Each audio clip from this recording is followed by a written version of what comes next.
नमस्कार, खबर दोपहर देख रहे हैं आप और मैं आपके साथ रंजना रावत। और बुलेटिन में आज सबसे पहले बात जनता दरबार की। जनता दरबार में मुख्यमंत्री नीतीश कुमार ऊर्जा विभाग की मनमानी को लेकर गुस्से में दिखे। उन्होंने बिजली विभाग के सचिव को फोन लगाकर तुरंत कार्रवाई का निर्देश दिया। दरअसल गोपालगंज के एक युवक ने जनता दरबार में बिजली विभाग की मनमानी के खिलाफ शिकायत की। उसका कहना था कि वो बिजली का मीटर लगने के बाद 2013 से ही पेमेंट करता आ रहा है, इसके बावजूद उसे अचानक 85,000 का बिल आ गया। युवक की शिकायत पर मुख्यमंत्री गुस्से में आ गए। उन्होंने ऊर्जा विभाग के सचिव को फोन लगाकर पूछा कि ये कैसे हो रहा है। उन्होंने इस मामले में जिम्मेदार अफसरों पर तुरंत कार्रवाई का निर्देश दिया। ये तो देखना पड़ेगा ना, इसके लिए तो जिम्मेदार लोग उससे ऊपर तो एक्शन लेना पड़ेगा। ऐसा कैसे हो सकता है?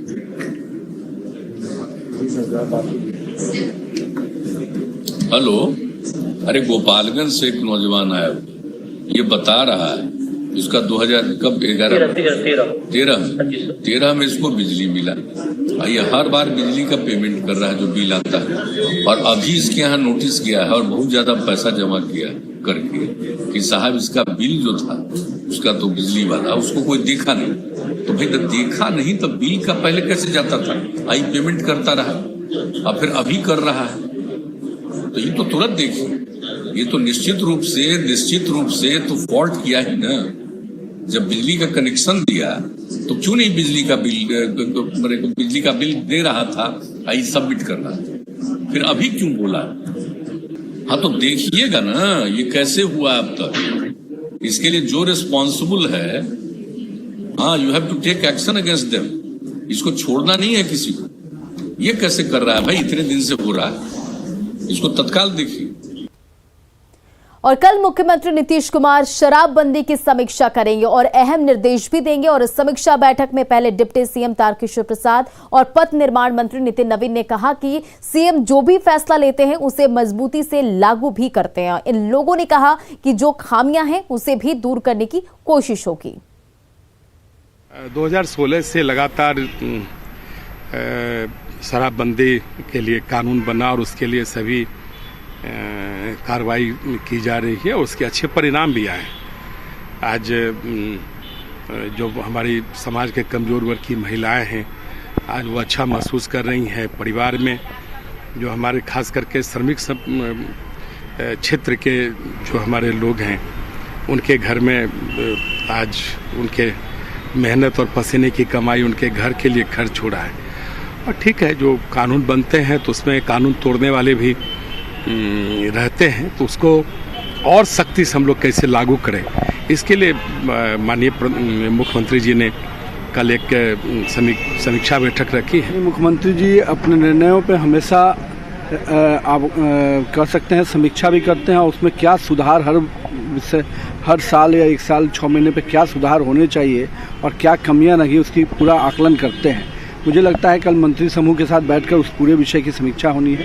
जो घटनाएं घटती हैं वो दुखद हैं और आगे ऐसी घटनाएं नहीं घटें और किन कमियों के कारण ऐसी घटना घटी, इन सभी विषयों की समीक्षा भी होगी और जो लोग दोषी हैं उन पर कार्रवाई भी होगा। शराबबंदी कानून के उल्लंघन को लेकर मुख्यमंत्री नीतीश कुमार ने कल समीक्षा बैठक बुलाई है, जिसमें बिहार सरकार के अल्पसंख्यक कल्याण मंत्री जमा खान भी शामिल होंगे। उन्होंने कहा कि जो लोग शराबबंदी कानून को तोड़ रहे हैं उनके खिलाफ कार्रवाई जरूर होगी।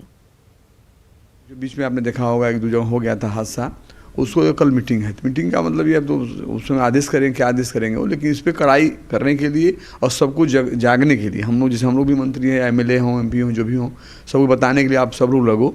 और लगने के बाद चूँकि ये निश्चित है कि आप जानते हैं कि बिहार में शराबबंदी से गरीब तबका को, माइनॉरिटी को हो या गरीब तबका हो और किसी समाज का हो, उसको फ़ायदा हुआ है। आपसी रंजिश झगड़ा होता था, ये नहीं हुआ है। लेकिन कहीं ना कहीं लोग हैं, कुछ ऐसे लोग हैं जो कहीं ना कहीं गलत काम कर रहे हैं, तो उसमें उसी की कड़ाई के लिए कल मीटिंग करेंगे, हम लोग कुछ आदेश करेंगे। और इधर नवादा के रजौली में उत्पाद विभाग की टीम ने 25 लाख रुपए की विदेशी शराब जब्त की है और एक ट्रक से 669 कार्टन अंग्रेजी शराब मिली है और इसे बिस्किट के कार्टन के नीचे छिपाकर हाजीपुर ले जाया जा रहा था। बंगाल के आसनसोल से शराब की खेप लाई जा रही थी और पुलिस ने शराब के साथ एक शख्स को भी गिरफ्तार किया है। झारखंड की ओर से आ रही बंगाल नंबर के ट्रक को रोककर चेक किया गया, जिसमें बिस्किट लदा हुआ था। हमारे कर्मियों के द्वारा बिस्किट के कार्टून को हटा के देखे जाने पर नीचे पूरा शराब पाया गया। शराब की जब गिनती की गई तो उसमें जो है 369 कार्टन शराब विभिन्न ब्रांडों का पाया गया, जिसमें तकरीबन जो है 8832 बोतल कुल शराब बरामदगी की गई है। ट्रक के साथ एक ड्राइवर जिसका नाम राहुल कुमार, जो अजय राय का पुत्र है और पातेपुर थाना महुआ का रहने वाला है, वैशाली जिला का, उसको जो है गिरफ्तार किया गया है। और बिहार में शराबबंदी को लेकर मुंगेर के लोगों का कहना है कि शराबबंदी बेहतर कदम है। लोग शराबबंदी पर और प्रभावी तरीके से काम करने पर जोर दे रहे हैं। 16 नवंबर को शराबबंदी पर सबसे बड़ी समीक्षा। सीएम नीतीश कुमार करेंगे शराबबंदी की महासमीक्षा। शराबबंदी पर आप क्या सोचते हैं? तो शराब बंद होना चाहिए। नीतीश जी का ये फैसला कैसा है? सही फैसला है। क्या इस कानून को और सख्त होना चाहिए? हाँ जरूर। क्यों शराब पीना सही तो नहीं है। भूल से भी नहीं, नीतीश कुमार जिंदगी में कोई काम अच्छा किया है तो ये काम किया। क्या नीतीश कुमार को ये फैसला वापस लेना चाहिए? भूल से भी नहीं, कभी सपनों में नहीं। आज जो भी इज्जत सम्मान बिहार को मिला है नीतीश जी को, ये शराबबंदी से मिला है। क्या इस कानून को और सख्त बनाना चाहिए? और सख्त बना सकते हैं, जितना हो सके उतना करना चाहिए। नहीं, खत्म नहीं करना चाहिए और सख्ती से जो है इसमें पालन करना चाहिए। नीतीश जी का ये फैसला कैसा था? सख्त सही है फैसला और कारगर होना चाहिए फैसला। क्या इसको सख्त बनाने की आवश्यकता है? एकदम सख्त बनाने की आवश्यकता है।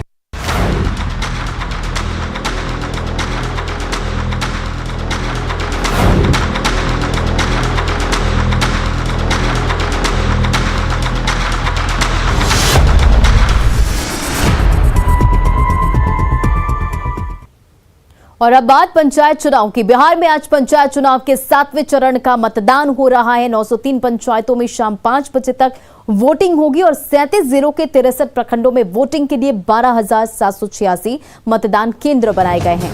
27,730 पदों के लिए 1,05,658 उम्मीदवार चुनावी मैदान में हैं, जिसके लिए 72,85,000 से ज्यादा वोटर हैं।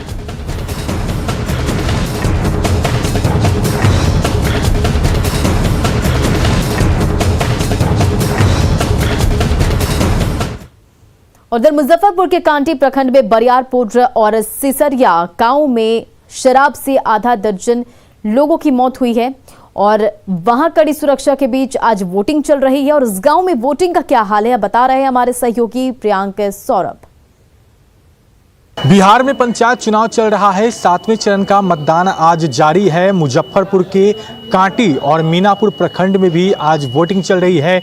फिलहाल अभी हम हैं कांटी के बरियारपुर गांव में। बरियारपुर गांव इन दिनों काफ़ी चर्चा में रहा है। हाल ही में इसी बरियारपुर गांव में और पास के ही सिरसिया गांव में, जो कांटी प्रखंड में ही पड़ता है, वहां जहरीली शराब से लोगों की मौत हुई थी। ये बरियारपुर गांव है जहां पर एक सप्ताह पहले कई लोगों की मौत हुई थी। छठ का माहौल था, बावजूद यहाँ पर एकदम कोहराम मचा हुआ था। ऐसे में क्या कुछ सुरक्षा को लेकर यहाँ पर रहा, यहाँ पर काफ़ी चर्चा में ये गाँव रहा है बीते दिनों। तो ऐसे में इस बार वोटिंग को लेकर सुरक्षा कितनी दी गई है यहाँ पे? सुरक्षा तो ऑलमोस्ट अच्छी दी गई है। जितने बल की संख्या होनी चाहिए थी उससे ज़्यादा बल यहाँ पे मुहैया कराया गया है और आपके सामने में दिख रहा है कि शांतिपूर्ण ढंग से संपन्न कराया जा रहा है चुनाव को। लोग जो हैं वह पहुँच रहे हैं, यानी ये साफ है कि लोग जो हैं इस लोकतंत्र के महापर्व को मान रहे हैं और इसमें भागीदारी लेने पहुँचे हैं। मुजफ्फरपुर से न्यूज 18 के लिए प्रियांक सौरभ। और मधुबनी के बेनीपट्टी में आरटीआई एक्टिविस्ट बुद्धिनाथ झा के अपहरण और हत्या के मामले में पुलिस ने जांच जारी रखी है और फिलहाल इस केस में एक निजी नर्सिंग होम में काम करने वाली महिला समेत 6 आरोपियों को गिरफ्तार किया गया। वहीं रविवार देर रात बेनीपट्टी में पीड़ित परिवार से मिलने पहुंचे जाप सुप्रीमो पप्पू यादव ने हत्या के इस जघन्य मामले की जांच पर सवाल उठाते हुए कहा कि पुलिस की तहकीकात सही दिशा में नहीं चल रही है। केस को डाइवर्ट क्यों करना? यदि वो प्रेम प्रसंग था तो क्या मारने की आजादी उसको दे दी? प्रेम करना गुनाह है इस देश में? और पटना में 7 साल बाद भी प्रथम इंटर स्तर की बहाली पूरी नहीं होने से छात्र नाराज है। बिहार अपर चयन आयोग के रवैये से नाराज छात्र आज धरने पर बैठे हुए हैं और छात्रों से बात की न्यूज़ 18 के संवाददाता ऋतु रोहिणी ने। बिहार अपर सेवा चयन आयोग द्वारा 2014 में एक वैकेंसी आई थी जिसकी बहाली अब तक नहीं हो पाई है। उसको लेकर के यहाँ पे कुछ लोगों में, अभ्यर्थियों में आक्रोश है। आइए जानते हैं क्या है मामला और क्या है इनकी मांग। क्या मामला क्या है? देखिए, बिहार में एक वैकेंसी आई थी 2014 में 13,120 पदों के लिए, जो कि बिहार के प्रत्येक जिले में सभी सरकारी कार्यालयों में कर्मचारियों की नियुक्ति होनी थी उस बहाली से, और वो बहाली 7.5 साल बाद भी अभी तक पूरी नहीं हुई है। 7.5 साल बीत चुका है और टाइम पे टाइम देके बार बार नोटिस जारी करके उस नोटिस का भी पालन नहीं किया जा रहा है। 23 सितंबर को जब यहीं पे हम लोग आंदोलन किए थे तो उससे पहले नोटिस आया था कि नवंबर प्रथम सप्ताह में काउंसलिंग करवाई जाएगी, लेकिन अभी तक काउंसलिंग की तिथि भी घोषित नहीं हुई है। तो कहीं ना कहीं ये सरकार का और BSSC जो बिहार कर्मचारी चयन आयोग है उसकी ये लापरवाही और संवेदनशीलता को दिखलाता है कि आप नोटिस जारी करके और उस चीज़ को लागू नहीं करते हैं। और 53,000 से ज़्यादा परीक्षार्थी इसमें दिन रात परेशान है। ये काफ़ी दुख और तकलीफ को झेलने हैं और परीक्षार्थियों की मांग है, हम सभी की मांग है कि इस बहाली को जल्द घोषित किया जाए। इसके लिए काउंसलिंग की तिथि जल्द घोषित हो। निश्चित तौर पर 7 साल एक लंबा अरसा होता है और ये जाहिर सी बात है जो चयन आयोग है उस पर सवाल खड़े कर रहा है। न्यूज़ 18 के लिए ऋतु रोहिणी की रिपोर्ट, पटना।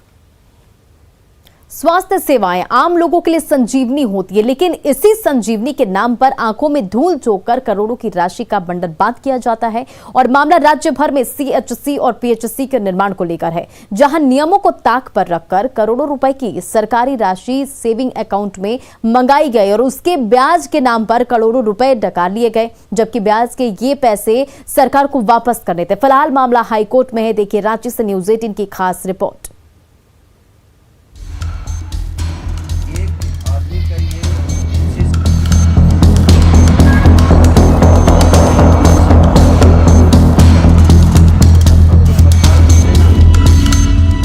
राज्य में स्वास्थ्य सेवाओं के नाम पर घोटाले और पैसों की बंदरबाट की खबरें आम होती जा रही हैं। करप्शन के इस पिशाच ने राज्य भर के CHC और PHC के आधारभूत ढांचे को भी खोखला कर दिया है। दरअसल पूरे मामले का खुलासा CHC तमाड़, CHC मुरहू और अनुमंडलीय अस्पताल बुंडू के निर्माण के दौरान सामने आई। इसके निर्माण की जिम्मेदारी सहायक इंजीनियर कृष्णचंद्र सिंह पर थी। उन्होंने 2007-8 से लेकर 2019 तक कुल 8,86,60,602 रुपए की राशि अपने सेविंग अकाउंट में मंगाई, लेकिन लाखों में होने वाले उसके ब्याज को उन्होंने सरकार को वापस नहीं किया। कि ये इंटरेस्ट का पूरा मामला कहाँ है, ऐसे सब इंजीनियर किए हैं। जांच पड़ताल किया तो पता चला कि ये सब है सो PWD एक्ट के विरुद्ध काम हो रहा है, जो सेविंग अकाउंट नहीं खोलना चाहिए। अगर इंटरेस्ट देखा जाए तो 100-150 करोड़ रुपया का कम से कम इंटरेस्ट का मामला बनता है। राज्य में करीब 200 प्रखंडों में CHC और PHC का निर्माण किया जाना था, जिसके निर्माण कार्य की जिम्मेदारी प्रखंड स्तर पर इंजीनियर्स को दी गई। ऐसे में एडवांस के नाम पर करीब 50% की राशि इंजीनियर्स के नाम से सेविंग अकाउंट खोलकर उस खाते में मंगा ली गई। सेविंग अकाउंट में जमा होने वाली करोड़ों की इस राशि पर ब्याज भी लाखों में हो गया, लेकिन ब्याज की इस राशि को इंजीनियर्स पूरी तरह से डकार गए। जो आप वाउचर देख रहे हैं वो सब 2 नंबर का, और ये इतना एक इंजीनियर, ये तो बूंदू का हम कांड दिखा रहे हैं। बाकी जितना भी विभागीय काम अगर हुआ है, चाहे सांसद हो या विधायक हो, जो भी विभागीय, वो सबों में है 2 नंबर का वाउचर। तमाड़, मुरहू और बुंडू का मामला सिर्फ एक नमूना है। राज्य भर के करीब 200 प्रखंडों में PHC और CHC का निर्माण होना था। ऐसे में सिर्फ ब्याज के नाम पर ही 100 करोड़ रुपए से ऊपर के घोटाले की बात सामने आ रही है। फिलहाल इस मामले में झारखंड हाई कोर्ट में अब तक 3 सुनवाई हो चुकी है और जल्द ही इस मामले में जांच को लेकर कोई बड़ा फैसला आने की उम्मीद है।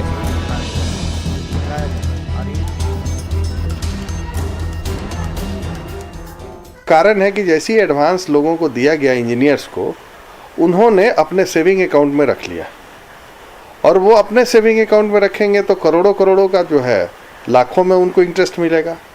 इंटरेस्ट कभी गवर्नमेंट के हाथ में नहीं जाता है, अकाउंट में नहीं जाता। ये सब पैसा ये लोग खा जाते हैं। इस पर जब हम लोगों ने याचिका दायर की तो छानबीन शुरू हुई, माननीय न्यायालय के समक्ष सुनवाई हुई, तो ऑनरेबल हाई कोर्ट ने नोटिस इशू किया सरकार को कि आप इसमें जवाब दीजिए। इंटरेस्ट को भी व्यक्तिगत काम में इस्तेमाल किया गया, जबकि नियम ये है कि अगर आप विभागीय काम लेते हैं और सेविंग अकाउंट खुलवाते हैं तो जो ब्याज की राशि आती है चाहे तो आप उसे सरकार को वापस करें या फिर आप सेविंग अकाउंट न खुलवाएं, लेकिन दोनों ही स्थिति में नियम की अवहेलना की गई। अगर समय पर पीएससी और सीएससी का निर्माण कर लिया जाता तो कोरोना काल में इस तरह की तकलीफ और परेशानी का सामना नहीं करना पड़ता। संजय कुमार सिन्हा, न्यूज़ 18, रांची। कश्मीर के डल झील के शिकारी की तर्ज पर रामगढ़ के पतरातू लेक में भी आकर्षक और म्यूजिक सिस्टम से लैस नौका पर्यटकों को लुभा रही है। नौका को काफी खूबसूरत और आकर्षक ढंग से सजाया गया है। गद्देदार seat, life jacket, selfie window, music system, cabin और इसके साथ ही अन्य सुविधाएं पर्यटकों को नाविकों के द्वारा दी जा रही है। एक नाव के निर्माण और सजावट पर 50,000 से 70,000 रुपए तक खर्च आता है और सेल्फी और फोटोशूट के लिए यहाँ के जहाँ पर्यटकों की पसंद है वहीं प्री वेडिंग शूट के लिए भी फेवरेट डेस्टिनेशन के रूप में उभरा है। आए थे तो आप नहीं, पहले ऐसे बोट नहीं हुआ करते थे, ये बदलाव अच्छा लग रहा है। बोट्स में हम लोग एंजॉय भी कर रहे हैं, फोटोज लेने में भी अच्छा और व्यू भी अच्छा लग रहा है। बोट में बैठने में लोग इंटरेस्ट भी ले रहे हैं क्योंकि बोट को अच्छे से सजा वजा दिया गया है तो अच्छा लग रहा है। यहाँ घूमकर मुझे बहुत अच्छा लगा और यहाँ काफ़ी खूबसूरती से बोट को सजाया गया है। एकदम न्यू लेटेस्ट मॉडल में डेकोरेट किया गया है। अच्छे फूल पत्ती हैं, झूमर भी अच्छे लगे हुए हैं और यहाँ सेल्फी और फोटो लेने के लिए बहुत ही अच्छा जगह है। देश के हर वयस्क नागरिकों को जल्द से जल्द वैक्सीनेशन की दोनों डोज लगाई जा सके, इसके लिए केंद्र सरकार लगातार कोशिश कर रही है और इसी कड़ी में अंबाला में स्वास्थ्य विभाग डोर टू डोर जाकर लोगों का वैक्सीनेशन कर रही है। यकीन मानिए, कोरोना के खिलाफ इस लड़ाई में इस वक्त टीका ही संजीवनी है। बिना इसके कोरोना के खतरे से बचना मुश्किल ही नहीं, नामुमकिन है।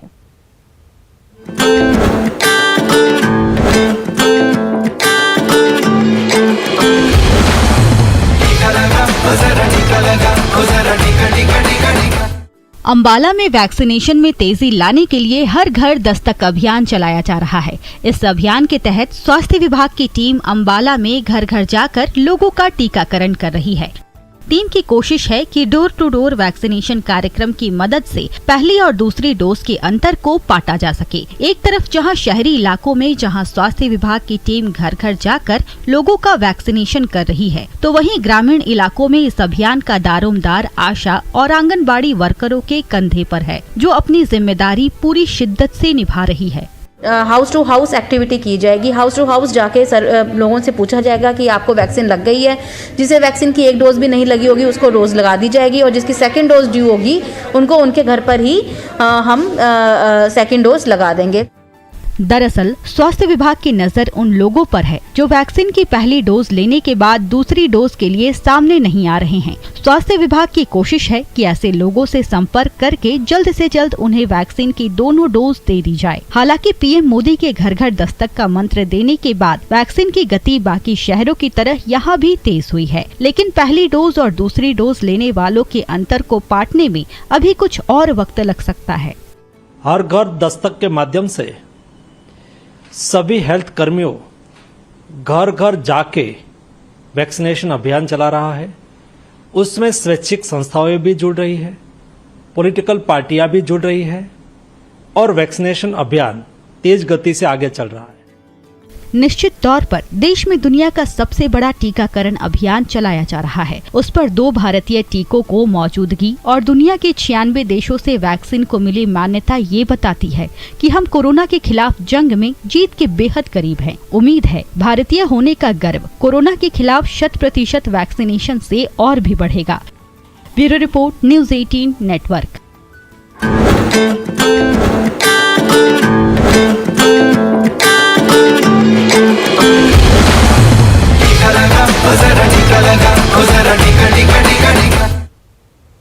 और खबर दोपहर के इस बुलेटिन में फिलहाल इतने, लेकिन जरूर देखिए T20 वर्ल्ड कप में कल के मैच का अपडेट।